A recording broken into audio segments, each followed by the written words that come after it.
everyone, I'm Wendell Jones, and welcome to this edition of the program, Jones and Company. On this program, we examine national issues, and we are getting set for the 41st observance of our independence as a country, the Commonwealth of the Bahamas, and we've done well in many, many areas, and there is also reason for concern in some areas. And today on our program, we are discussing our country, the Bahamas, and we have a fitting guest for our program today, the Minister of Foreign Affairs and Immigration, the Honourable Fred Mitchell, who is also the Member of Parliament for Foxhill. He is our guest on the program today. Minister, welcome to the program. Thank you very much. Pleasure being here. Nice to have you, Caprianius. Thank you. You look very cool in your attire here today. It's the summer, Mr. Jones. It's summer, yes. It's gone native. It's gone native. Yeah. Minister, you're just back from the CARICOM meeting, the heads of government meeting of CARICOM, and so there are a number of issues I believe you can discuss today. But for starters, since we are celebrating the 41st anniversary of our country, what is the state of our country today? I think it's generally good, and people have a great sense of the Bahamas and what it is. I think they're proud to be Bahamian and proud to be in this country.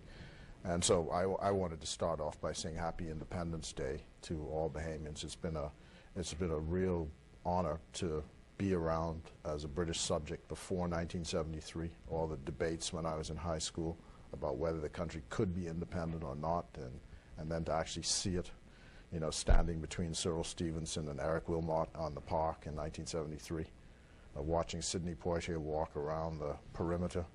And then I learned, I thought he was just putting on a performance because the crowd was cheering as he walked around the crowd, and he later told me that actually he was lost because he didn't know where he was going.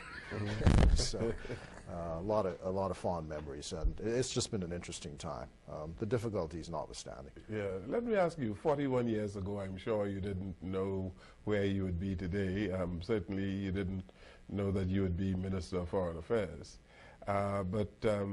When you assess how we have done politically in the country, what do you say? I think we've done well. The thing that's good to me is that notwithstanding the differences between the sides, we're not shooting each other with guns. And I think that's a huge, huge example for everyone else as the way to do things. And Caribbean-wide, that's generally been the case. But we have had, you know, peaceful elections, changes of governments. We continue to have disagreements in politics, but largely it's been a peaceful exercise. Godfrey? Mr. Mitchell, I wrote a book called The New Caribbean, a Region in Transition. You mentioned earlier about growing up in the colonial era. Is there a new Caribbean? I think so, in the sense that the younger generation, those people who are under 30, have a different sense of what is possible, and they want things done in quicker time, and can't understand the old ways. And that, I think, is refreshing, because at heart I'm a libertarian and, you know, anti-regulation, and so that's good. As Ralph Gonzalez just said in a meeting, even when there's a revolution, it's still built on something which went before. And I was just talking to the people who started the immigration class. We've been fighting for 2 years to get this class started. We finally got it started today. And I look at all these eager young faces, and I'm saying to them, you know, this is a country we're handing off to you. They're all in their early 20s. And they have this look of anxiousness, but the country actually belongs to them, and they're going to help to frame it. But what our responsibility is to say, this is how things were, this is how they are, this is how we're going to leave them to you, and we're the guardians of that, all of us. When you look at what went on before and where we are now, I would say that, from my opinion, the successes of this region is embedded in the new governments of the region. What is your opinion? Well, the government certainly, but I think the people themselves. I mean, the people drive the governments. And, you know, I was, again, we went when we were in Antigua to see Lester Bird. Lester Bird is the former prime minister. 86 years old, isn't he? 76. 76. Yeah, he's you know, not bedridden, but can't walk now because he's operation on his back. But he just won a re-election again. He said this is his 8th election. He was telling the story of his having come to the Bahamas for the first time in 1959 as a friend of Tommy Robinson. They went to university together. And one of the great regrets he has is that he was unable to come to Tommy's funeral because he was ill. But he was saying how he was at Haynes Oval watching a cricket match. And in the middle of the match, he saw people scrambling across the field and running. And he asked, well, what's going on here? And it was Haitians running from the police.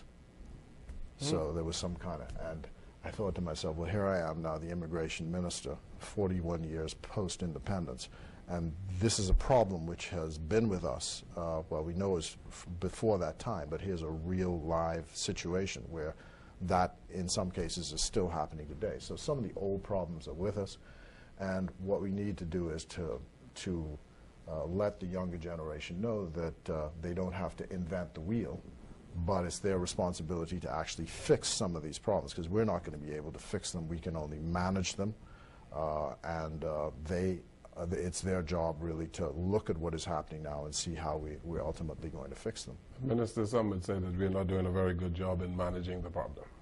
You are the minister responsible for immigration, and you've had many of your predecessors who tried. Yeah. You can think about people like Mr. Roker and Mr. Maycock and Mr. Gibson, Mr. Pete, and the list goes on. And on the F&M side, Mr. Semonette and C.A. Smith and the rest of them. So there have been a number of ministers of immigration who have, I guess, tried to do something with the problem. Do we have the kinds of policies in place to deal effectively with the problem of illegal immigration in this country as well as legal immigration? We're overwhelmed because we're underwhelmed with resources. Huge problem, very complex problem, but we just don't have the resources to be able to attack it in the way that we should. So we fight on many fronts to try and manage the issue. Now, one of the biggest things that's going to help us, I think, is these new boats, because enforcement has been a difficult issue. How do you track people down on the high seas? And how do you intercept them if you actually spot them on the high seas? I said the immigration force itself is only 231 officers for the country. So it depends on the defense force and the police and so on and so forth. And the other day we had a very interesting point. We were about to have a convention in Eleuthera. And I knew we had last done an interdiction exercise in Eleuthera in December of last year. A number of arrests and deportations. For example, at the Cove, 19 people were spotted working in uniforms without work permits. Most of them got away. 6 were captured. They pleaded guilty, paid the fines, and were deported. And there were a number of other deportations out of that exercise. After that, we had exhausted the vote, the money that's available to mount an exercise of that nature. So again, the problem begins to pile up. So I said to myself, now before going to Eleuthera, I'm not going to set foot in Eleuthera, because I hear, for example, in a place called Blackwood in North Eleuthera, that there is a confrontation of sorts between the Haitian community and the Bahamian community brewing. So I said, fine. The representative spoke to us, and we said we'd try and organize some effort to do so. So we went over prior to my getting there, had this exercise. It was interesting listening to people and their responses. First, they said that we went to the wrong places. Secondly, they said that, well, we took the people, but we let all of them go. Thirdly, they then started making allegations about the corruption of the officers. Fourthly, they said that why did you take this one and not take the next one? Fifthly, they said you only picked on the Haitians. What about the Americans? So it's a huge, huge problem. And I listen because it's my job to manage all the issues given the resources we have. And we try and tackle the problem. That's why I said I'm not going to pretend that it can be fixed. I think we only have the ability to manage it. And just when I was down in Antigua, I got a call from a contact up in the Abacos who said that 2 boats had launched off from the north of Haiti and were headed to Marsh Harbor. So we're trying to track that down, because one of the things we hear from our intelligence is that these boats are actually being driven by people using cell phones here in the Bahamas, telling them what to do, where to land, where to go. And the question I have for the public officials who are responsible for intelligence and enforcement is, why can't we interrupt that network? One of the things I think we can do is, on the Haitian end, and I believe President Martelly is now proposing to come to the Bahamas on the 29th with a delegation to try and deal with this, amongst other issues, to allow more diplomatic officers in Haiti so that we can get a handle on what is happening with this. And similarly, you know, there are migration talks going on right now with the Cubans. So we have a vast country, 100,000 square miles of water to police. And then we aren't all agreed on what we do with the ones who are here. But Minister, we have some enclaves here in our country. They are called shanty towns. Many Bahamians know them as shanty towns, and on our radio programs people complain that we must know where they are and who are the occupants. The Immigration Department must know where they are, and the assumption is that there are scores of illegal immigrants who are in these shanty towns. Well, now that's an interesting thing. You would think so, and I think we do in fact know, and there's the intelligence. But again, the enforcement section, I said 231 officers. The enforcement section of immigration is 12 officers in New Providence. Mm-hmm. And I can tell you, assisted by defense, defense and so forth, and that depends on when their resources are available. Because there's, just to go back to that Eleuthera thing, for example, we were asked to stand down the operation because at the detention center there was a backup, because there was something like 376 nationals of Haiti in the detention center. And what happened was there was a huge thunderstorm the week before, so the flights had to be canceled to Haiti. And so 100 people had been interdicted the day before, and so they were saying, look, you're going to make the facility unsafe if you actually go to Eleuthera and you do an interdiction in Eleuthera. But it seemed to me that it should go ahead. That should not dictate what happened. So, you know, the numbers are not there anymore. But right after that was done, there was a ship with 90 in the Exumas, and then you hear 100 in Cat Island, and then Long Island. There was another ship. So the numbers keep coming. The source doesn't dry up. And that's what we have to tackle. Now, as far as the shanty towns are concerned, I think the shanty towns are there, but I think people would be surprised at the fact of 2 things. One is that very often, of course, Bahamians own the land, and these people are paying to be in these places, number one, so it's a town planning issue. And then secondly, many of them actually have work permits. Mm.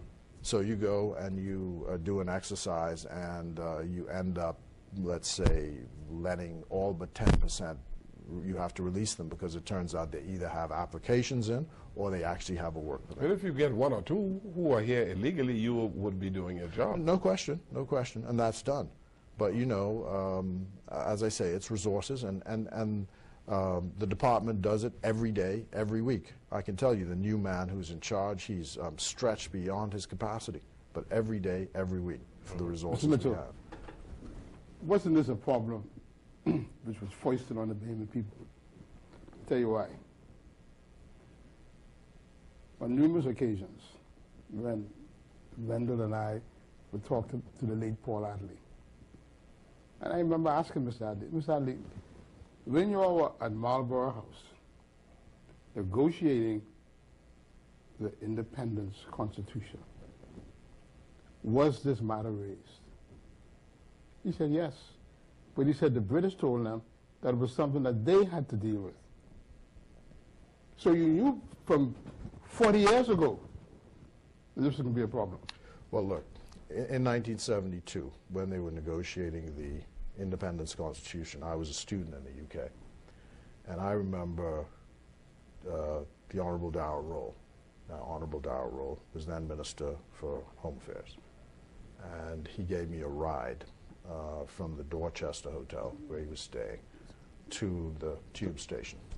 And we're sitting in the back of the taxi, and he says to me, you know, Fred, I think we've actually solved this problem of illegal migration. So I said, really, how is that?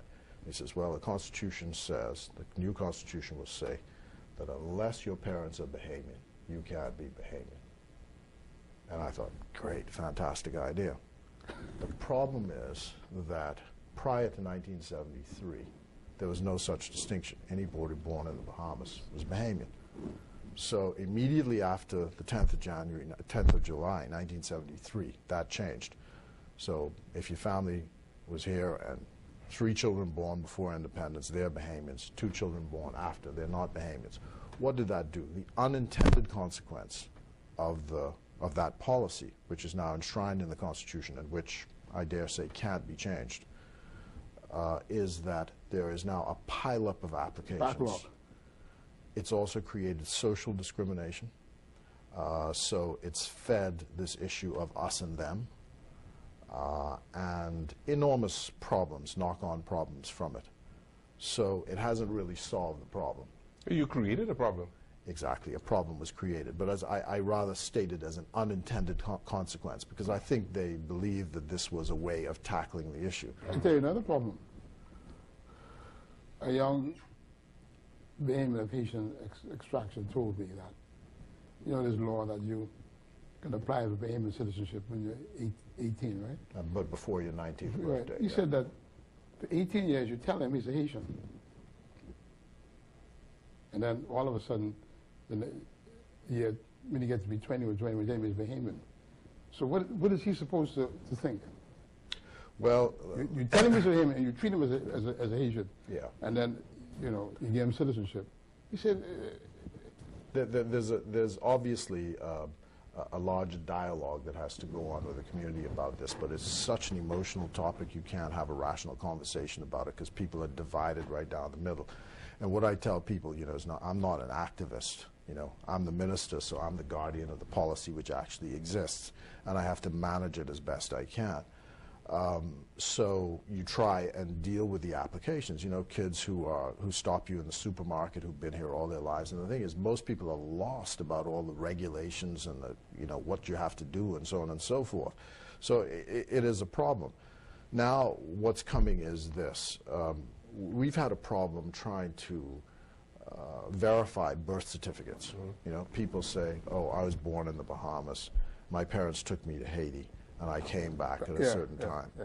And, you know, the birth certificate doesn't have any biometric on it, so you don't actually know. You try and do things like make them go to the PMH, and so that the birth of the baby is matched up with the time on the birth certificate, and, you know, as a means of verifying. So what we're trying to say now is, and this, I think, unfortunately, only applies to the largest class of people this applies to, Haitians. The second class it applies to are Jamaicans to a lesser extent. And that is this. If you're an American citizen who's born in this country, your parents are Americans and you're born in this country, first thing they do is they run off to the U.S. Embassy, go get the passport of their country.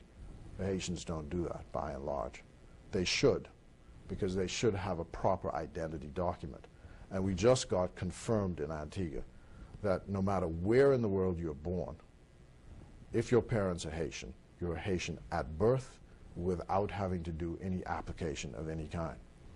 Unlike the situation with Jamaicans, where you have to apply for Jamaican citizenship. So if you don't get it. And so you have Jamaicans, for example, who are born in this situation in the Bahamas, who have neither recognized as by the Constitution of the Bahamas as Bahamian. The Jamaican Constitution says they're not Jamaican. So in this particular case, this small case, we think those persons are stateless. And something is being done to address that application process, because the law says you can't have a stateless individual in your country.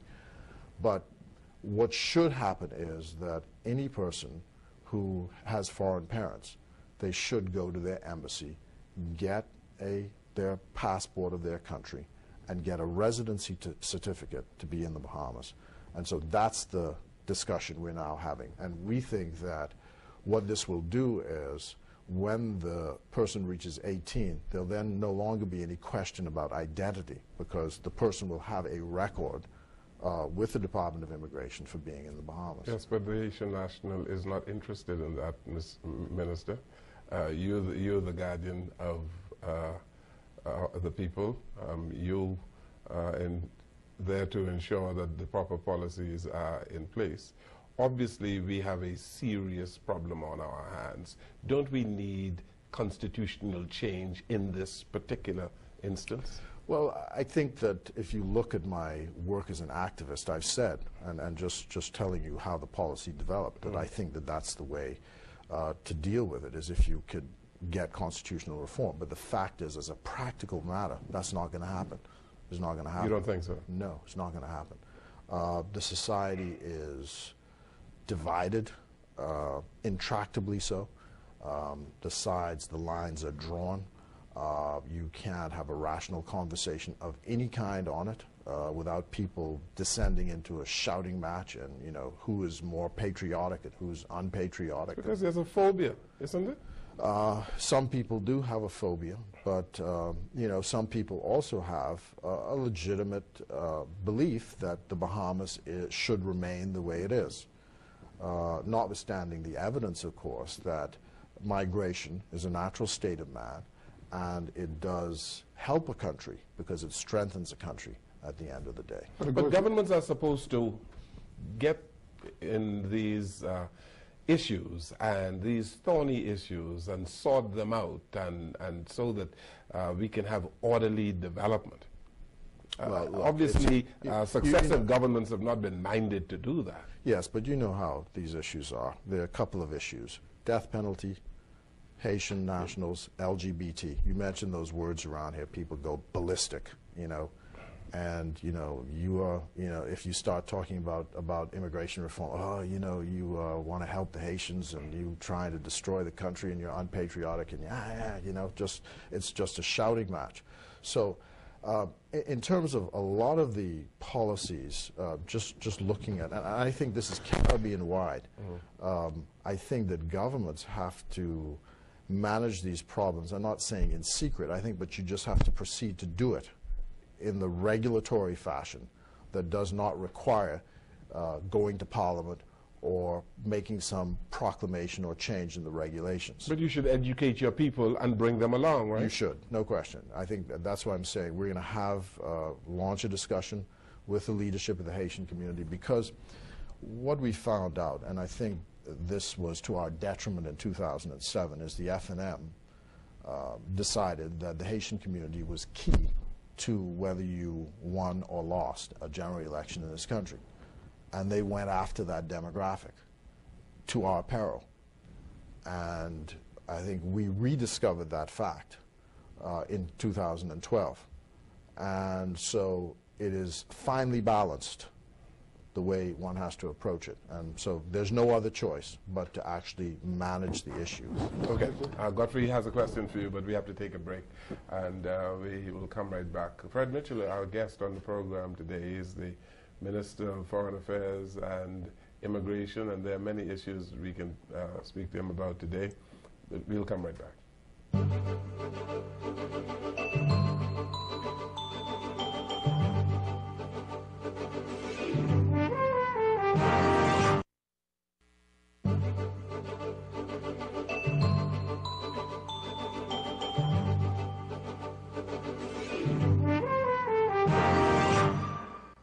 Jones and Company today, speaking with the Honourable Fred Mitchell. Gotrenis. Mr. Mitchell, we live at a time when entities geopolitically are delineated in blocks. Our block is the CARICOM or CARIFORUM block. How integrated is the Bahamas into the Caribbean and where it is leading? I'll give you an example. I went to a conference last week in the Dominican Republic. All the CARICOM states were there. Of the 14 CARICOM states, even Montserrat, when you got about 10,000 people, has a Bureau of Standards. The Bahamas doesn't. Right? Montserrat. How integrated are we? Well, I think first the Minister of Trade is trying to resolve this problem of the Bureau. No, but I know that. But I'm talking about so overall. We're working on that, and we've been members of CrossQ. The PLP joined CrossQ. All of the functional cooperation bodies of CARICOM, the Bahamas is a part of, and we're deeply ingrained in all of the work that they do across the region. And this is from the health issues like PANCAP, the Council of Medical, the Medical Council, the Council of Legal Education, University of the West Indies, the Emergency Management Agency, the electricity body, all the bodies. And so we're integrated in that sense. The one, even the Council on Foreign and Community Relations, the one area where we've stopped is the integration with the economy. Yeah. And that, what happened in terms of that debate. Because the Bahamian people are not ready to go in that direction. But look, we recently were asked, and I simply smiled at the time. There's a double taxation treaty which CARICOM has, and we are now being asked by some people in the private sector here if it is possible for us to sign that as a standalone treaty, notwithstanding the fact that we're not in the CSME. So we're investigating that. So by bits and pieces, people are coming around. And the fact is, notwithstanding the arguments about not wanting to integrate in the CSME sense, when we signed the Economic Partnership Agreement with the EU, we in fact conceded much of what we were refusing to give to our Caribbean brothers in terms of trade, and that agreement says that you have to give the same treatment to your Caribbean brothers.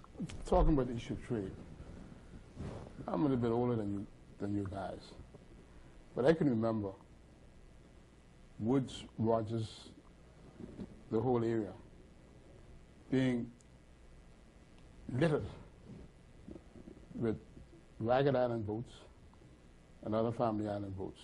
And the Ragged Island people made a living of trading with Cuba.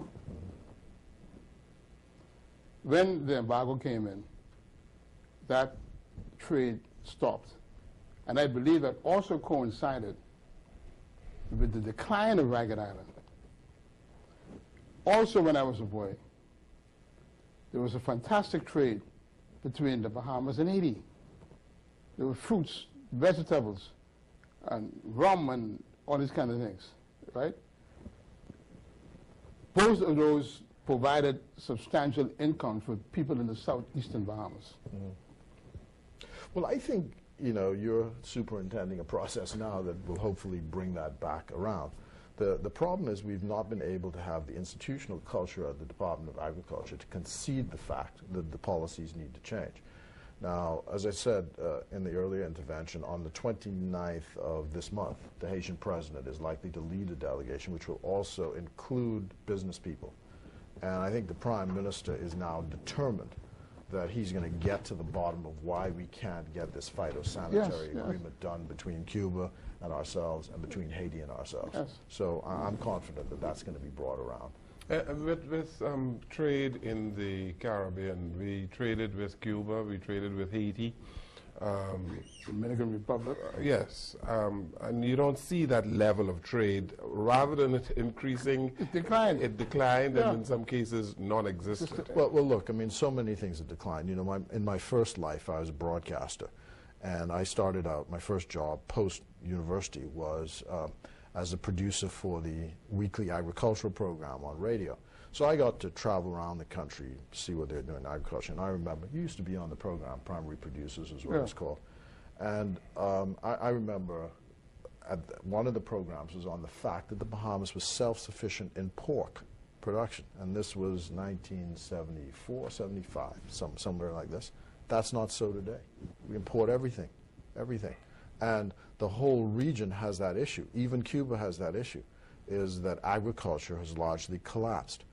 And we saw what the problem was during the 9/11 exercise, when food was shut off to this country. Yeah, but Minister, you are best suited to answer.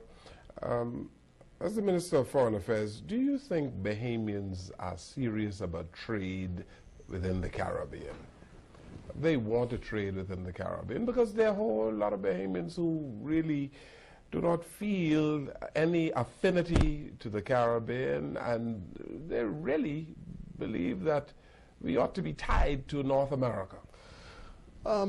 That's so. That is so. But there are opportunities for trade with the region. So wherever those opportunities are, you know, and money follows money. And if people see that there are opportunities to make money, you know, after I smiled again. I spent a lot of time smiling because it just says, well, I told you so, you know.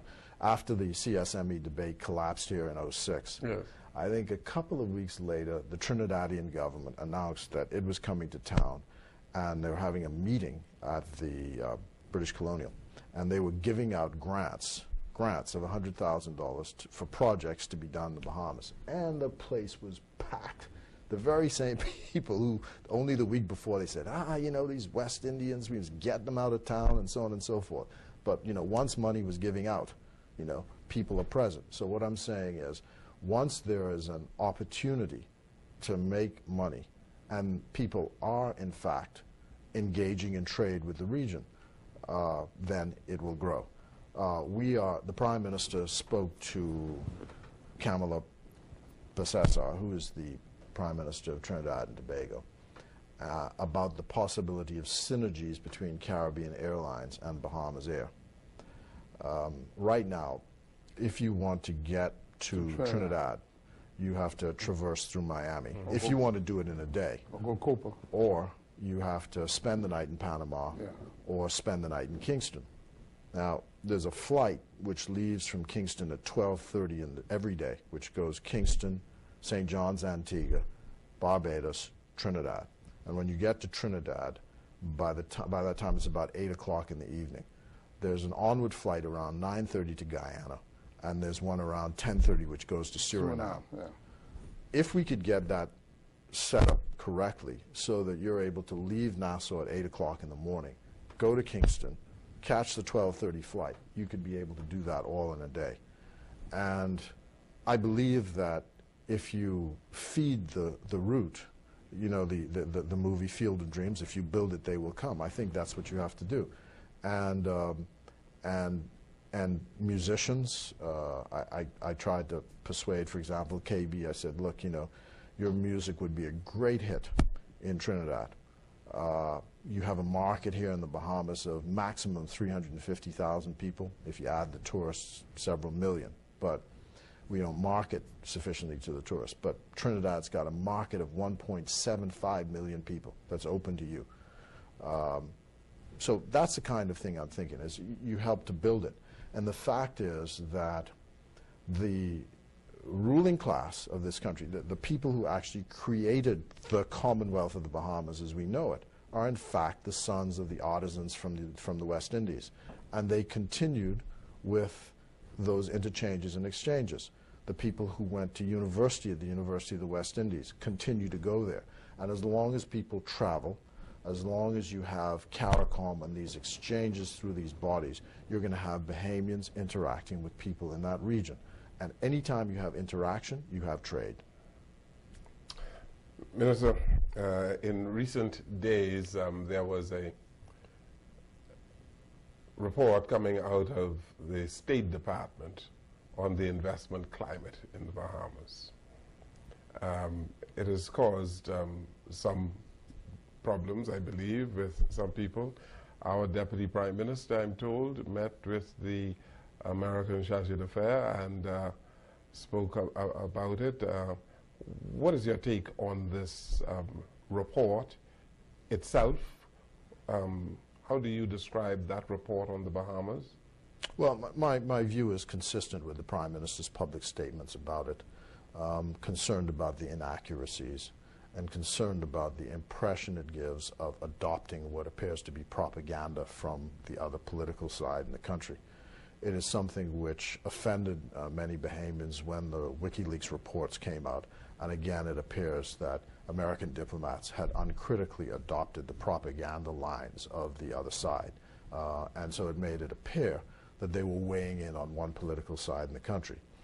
So my views are, of course, consistent with what our leaders have said with regard to their responses to it. So the State Department is being misled about affairs in the Bahamas? Well, about the climate in the Bahamas? No, I want to put it this way. Their view is their view. And I have said with regard to all of the reports which they do, which they're mandated to do, this investment report, the narcotics report, the TIP report, the one on money laundering that's done annually, the one on human rights, that this is a feature of U.S. diplomacy with which we do not agree because it is not, in our view, useful to the conduct of good relations between countries. But that's the mandate which they have, and that's their view. People also, in my view, get a little too exercised over it. My view is no one pays attention to it anyway. It hasn't stopped investment. It isn't going to stop investment in the Bahamas. I think we have an obligation and a duty to correct mistakes and inaccuracies wherever they occur. But I think you just move on and you know, just work with them as our trading partner to try and make sure that these kinds of inaccuracies and mistakes. But I think Bahamians have to have a sense of strength about their own country. And I'll tell you what really fascinated me about this, because I was away when this broke. So the Prime Minister himself dealt with it, and then the Deputy Prime Minister was acting Foreign Minister at the time. So he called the charge in to discuss the matter with them and our concerns, but was just watching and reading the reactions of the younger politicians, because you see, the country's being handed off to them, and the question is, do they actually believe in this project, Commonwealth of the Bahamas? Just spoke to Kaylis Roll, for example, before I came here, and I said, boy, you know, I'm really, really pleased at what you had to say, because it shows me that, you know, you really have a feel for this project, Commonwealth of the Bahamas, that we're handing off to you. Because there was a period when people like myself, we have very strong nationalistic views. I mean, Pinling's generation would have told this group, you know, where to go in 5 seconds. They wouldn't even think about it. But it seemed a point, particularly when our opponents were in office, that we almost had to apologize for being Bahamians. And you see, even by their pronouncements today, that they immediately side with the investment report and have called for the resignation of Bahamian ministers because of a report which is actually inaccurate by some people from the outside. And you understand, where are these fellas' heads? Where are they? Mr. Mitchell, looking at the investment model, just before you, because I think you're switching on me, is your government cowed at all in the face of these accusations? They talked about influence, the lack of transparency in granting contracts and all of that. You were on the defensive the other day. About what? On the telephone bugging. Not defensive, but you had to speak to it. Yeah, no question. But are you cowed by all of these accusations and allegations? Not in the least. That's what I'm saying. You know, I just keep wondering about the generation behind me. What's coming up behind me? And you know, so I was talking about Kaylis Roll And then I saw Andre Rollins had something to say. Sure, Mike Halkitis has his views as well. Because he immediately told the Prime Minister, for example, how inaccurate the whole thing about the investment grade was. It was just inaccurate. And so the fact that people were willing to stand up, and I think for me as a foreign minister, because what tends to happen is that the Looney Tunes in the country suddenly say, oh, well, it's Fred Mitchell doing this and Fred Mitchell doing that. What I'm really pleased about is that there's this broad approach, because I was away, that you see that the government broadly responds to it, and that it's the view of the government. But on this point, I'm not the Minister of Foreign Affairs, but I read in the papers where, in my opinion, Mr. Davis got results, because the Charge d'Affaires said that they will review the report and they will correct inaccuracies. Yeah. See, that's what he said. Yeah, and I think that, you know... So that don't mean that the government cowed. It showed to me that the government had some backbone to confront I think we have no choice in the matter. I think Bahamians responded to it, you know. And the thing is, I believe the U.S. government is a complex government to deal with. There's so many voices around. You know, you've got states, you've got justice, you've got Treasury, you've got the Coast Guard, and everyone has their own view of life. State Department is actually supposed to be managing the issue, and they're supposed to be the ones of main point of contact. But, you know, we all know how it works. So, you know, you just manage it. But I come back to this point, and it's a point I make, for example, when people get so exercised about these crime things that they put out. I said, look, you know, we give a warning in Miami. Every Christmas, the Bahamas government says, be careful when you go to Miami, because you get robbed of your passport, and it happens routinely. Yeah, but that's a different kind of warning, Minister, from the warning that you get from the American embassy. The American embassy talks specifically about crime in the Bahamas, and it is almost scaring people away, putting our visitors in a psychological state that they really shouldn't be in. I understand that, but let's look at the results. What has it done to the tourism figures? It hasn't done anything to the tourism figures. It has done a whole lot to tourism spending in the Bahamas. The other day, the lady at Fort Wayne Castle tells me that she had to trust her goods to visitors, because they were told not to bring money out with them, not to walk around with money. And she said, well, I will give you my stuff. Let the cab driver pay the cab driver, and he'll bring it back to me. Well, again, if that is being done, wherever there are inaccuracies, and this is what I'm saying, it's a difficult relationship to manage. Where there are inaccuracies, then those have to be dealt with and stopped. All I'm saying is this, that part of the issue is the Bahamian response to this. I think it puts too much, in my view, too much attention is actually being paid to it. Too much attention, you know, and I don't want to get into any sort of blame the media thing and all the rest of it. But in my view, there's just too much attention being paid to it. These are routine reports, which in another country you wouldn't even see the light of day. Okay. Mr. Getting back to my question about the investment model. We have a $3.2 billion project taking place on Cable Beach. But I go to places where ordinary people are evaluating the impact of this project.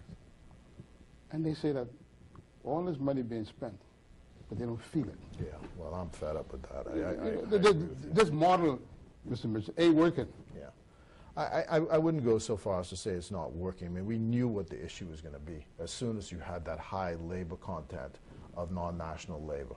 And you know, it's really unfortunate that that's the direction, but you know, that the hotel is almost built now.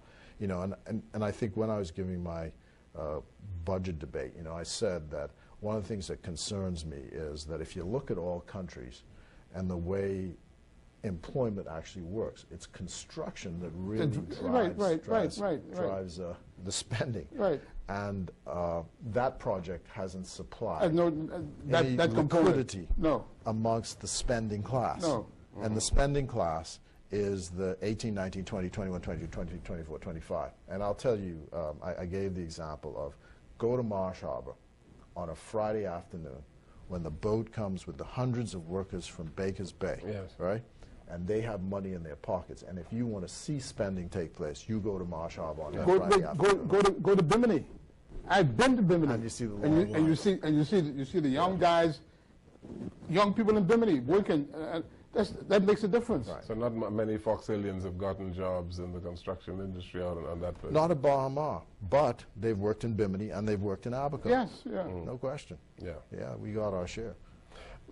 Listen, I want to talk to you since we are near the 41st anniversary of independence on general nationalism and patriotism in the Bahamas, and the extent to which Bahamians are patriotic and nationalistic. And you mentioned a while ago the reaction to the State Department's report, and one saw that there was some idea of people being unpatriotic and didn't have the kind of nationalistic zeal that they should have. Look, there's a hardcore group in the country that automatically sides with the other side on these issues. It appears that they're largely, I would guess, around 40% of the population, no matter what you do. 40%? Yeah. That high? Yeah, I would think. I mean, just judging from the election results. And I'm pinning them now because I'm associating this with the bent of the Free National Movement with regard to this matter, from the way they dealt with independence, from the way they dealt with the creation of national institutions, from the Defense Force to national service to national insurance, all of those things. And there's a group that sides with that view, and they largely coalesce around that opinion. And several times they've been able to win the majority in the country and govern the country according to that creed. For example, there's some people, the former finance minister, for example, in that dispensation, whose view was, why should we be in agriculture? Growing what? I mean, the Americans could grow anything cheaper. You know, what the heck I should be growing chickens when they can grow it cheaper? I mean, you know, just wasting time. And so that's their view, and that's one view. And sometimes that works, until, of course, the border is shut and you can't get the chicken from Miami, and then, you know, you're up a gum tree. So there is that view. But what pleases me, I think, as a nationalist is that there are sufficient numbers of young people who feel strongly about this country, and their voices are beginning to rise in defense of it. And that's a good thing. That's why I spoke to Kalis. I'll call Andre Rollins. I'll speak to Mike Halkitis, and I want to encourage them and that generation. And insofar as I can, I think why I'm so concerned about fixing this economy and the jobless rate amongst young people is that one of the ways that fixes you to a country is if you work in that country and you get economic benefits from that country. And what disturbs me so much is that I meet people who are 21, 22, 23 who have never had a 9-to-5 job in their lives from the time they got out of high school. And that's a tragic thing. You know, I stepped out of high school, straight into a summer job, went off to university, right back into a job when I was finished, and have never been without work. And my parents, you know, my mother, very aggressive lady, and she made sure that she knew whoever it was and, you know, the right phone calls and so on and so forth. And of course that still obtains today. Many people think in the society that you need to have the contacts and so on and so forth. So to me, what we have to do is a whole fix to try and tie young people to the country, and then I think the patriotism grows. Godfrey wants to put a point in there, but I do have to take a break, Godfrey. This is our final break, and we'll go to Mr. Innes when we return.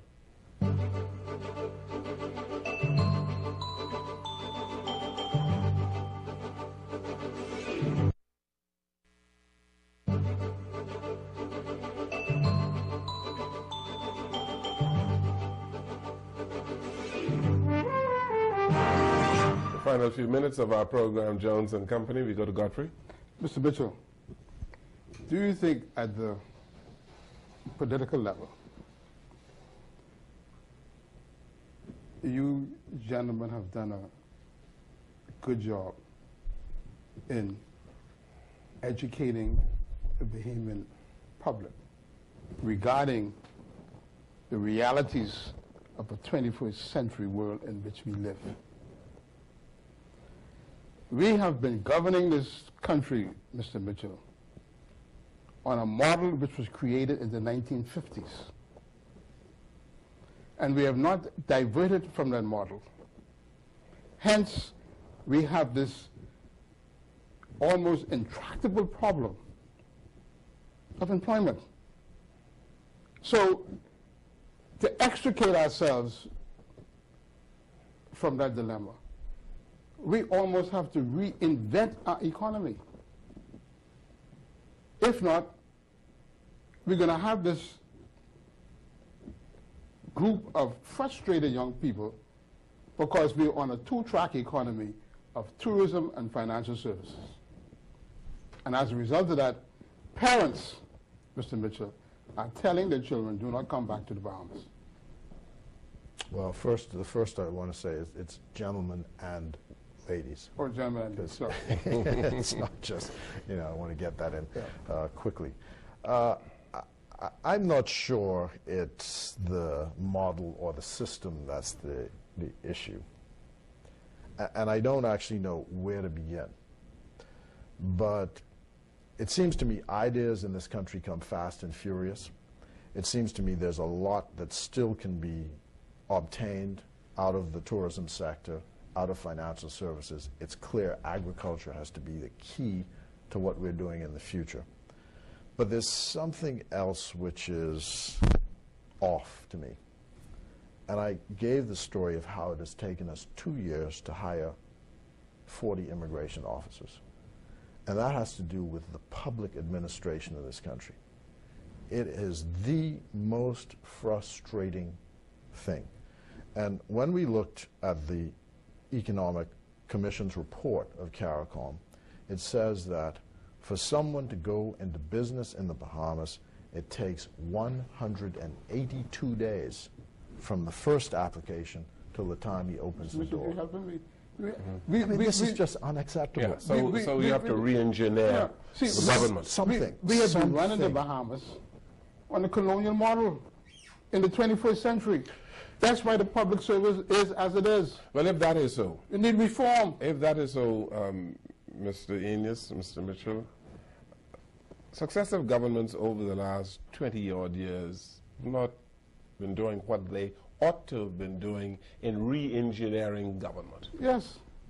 The great reformer was supposed to be former Prime Minister Ingram, who came in 92, had 10 years, then was out in 2002, came back in 2007. The interesting thing for me as a minister is I come back to government in 2012 and I find that the same processes that I left in 2007 still in place. Not one single change. Not one. Not one. So you keep doing the same thing over and over again. And clearly something must be wrong with this. Something must be wrong with this. And we have to tackle that fundamental problem. And then I would say the other thing is, which is something the Economic Commission report also points to, is are we actually preparing the kids to have a skill when they come out of school? Because it's clear that only 20% of those who come out of this present academic system are actually equipped to do anything. But are you tackling the fundamental problems? Do you really have reform going on? Are you really transforming the Bahamas? In the 41st year after independence, you are now in the driver's seat, Minister. Yeah, doing our level best. Doing our level best. And I mean, God bless the Commonwealth of the Bahamas, that's all I could say. And I also want to say to my Foxhole constituents, we're about to have the Foxhole Festival. It's coming up.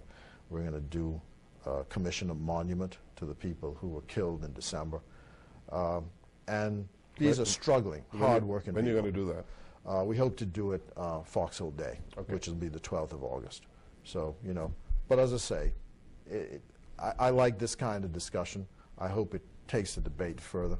And, you know, I wish everybody happy Independence Day, and God bless them. Thank you so very much. I appreciate your being here.